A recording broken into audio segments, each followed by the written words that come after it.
जगण्याची आशा या मनाची भाषा तू न बोलता ना ऐकता समजून घेना स्वप्नांचे रंग मी तुझ्यात दंग उरे बाकी काय तुझी साथ संग असताना आकाशी चंद्र चांदण्या तोडून मी काढल्या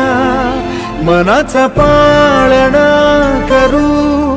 बांधून घे जरा झुला डोळ्यात तूच साजणी सुखाचा स्पर्श तू नवा तुझ्या विना उरे अर्थ जीवना